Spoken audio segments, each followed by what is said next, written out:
welcome to Have Guitar. I hope you're doing great as always. This is the first time I'm releasing something like this, talk video only. But I am having a guitar in my lap at least, and it's the SG for a reason. I just thought it's around that 1 year jubilee time, 1 year since I released my first Kemper Rig Showcase. So I figured I want to produce a couple of bonus videos, and this will be one of them. There are a few like this floating around on other channels on YouTube.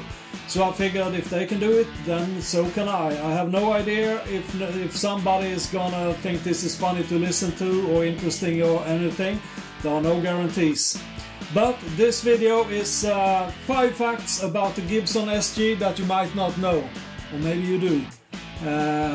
Maybe you do, because I mean, in these times with the internet and everything, it's really easy to pick up information and dig out information, but not everyone is doing it, and it's always nice to have a video where someone tells you things where you don't have to read. Right. So I can tell you one thing that's not part of the 5 facts, and that's another unknown fact perhaps, maybe not so publicly interesting, but anyway. When I was younger, I thought the SG was one of the ugliest guitars ever made. I loved Angus Young and his playing. I loved Tony Iommi in Black Sabbath and his playing, but I couldn't stand the sight of an SG. That didn't change until it was about 7 years ago, I think. No, 8 years ago. I had a neighbor who bought a SG from eBay and restored it himself, and when he went for vacation for a week, he let me lend that SG, and I figured, yeah, why not? You can always try it out, even if it's deadbeat ugly.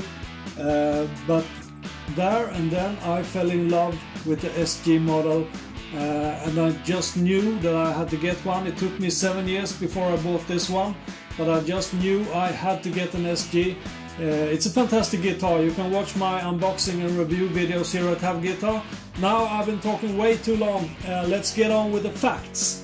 First fact, Angus Young from AC/DC, one of the most influential SG players according to me, mainly picked up the GIbson SG because he could afford it. It was way cheaper than a Les Paul, and he stated, "I figured I could get a more expensive guitar later." I guess he didn't, right? He also said, considering the weight of a Les Paul and my size, I think I would have broken my spine if I jumped around stage with one of those. Kinda ironic though, Angus Young picked up that GIbson SG because that was what he could afford of the GIbson models. But if you want to buy one of the signature models from Angus Young today, it's not cheap. Fact number 2, quite simple, but I'm pretty sure not everyone is aware about this.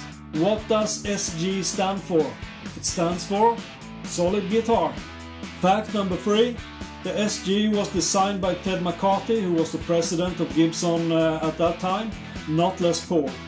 But it was introduced under the name Les Paul in 1961, renamed to SG in 1963.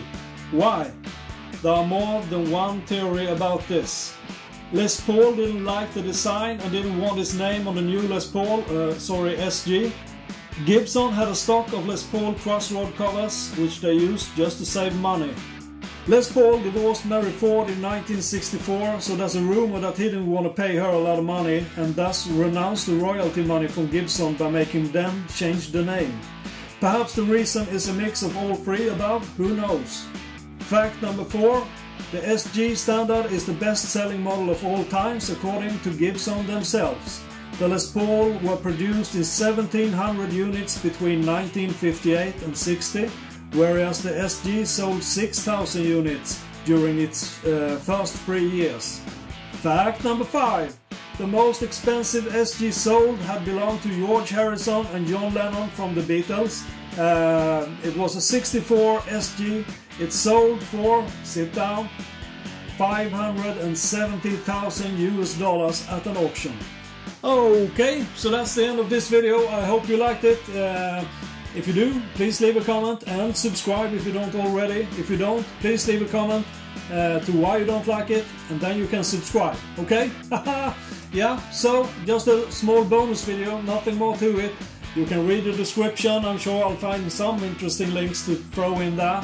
You can also find the links to social media if you want to follow Have Guitar, where I don't only publish Have Guitar videos, no, other stuff as well.